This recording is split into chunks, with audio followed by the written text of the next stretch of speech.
Ito guys, ito ang talbos ng bayabas.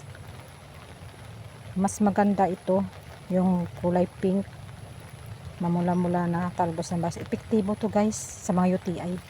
Ito, pag may UTI ka, itong talbos, itong dulo na ito, nguyain mo.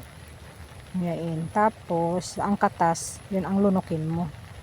Pero ang dahon, syempre iluwa. Kasi maano, epektibo to pag masakit ang tiyan ng may UTI ka, agad matatanggal. Pero pagkatapos yan, pwede mo rin ilaga, inumin. Pero mas maganda to sa mga taong may UTI, ipanguya mo sa kanya para ang katas lunukin, luwa ang dahon. Para rin to sa acidic. Kasi ito mas maganda ito, oh. Ito. Acidic. Ito ang iniinom ko. Kasi acidic man ako, iniinom ko yan. Mas maganda to guys. Try natin. Ito mga talbos.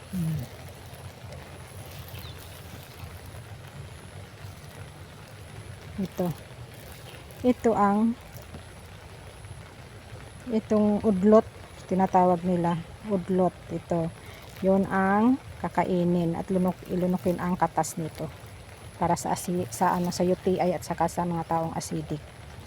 Okay guys, try nyo at subok ko na ito. Subok ko na tong dahon talbos ng bayabas, yung udlot niya.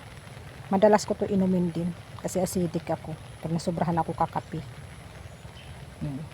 Promise, maganda ito. Marami pa to benefits guys.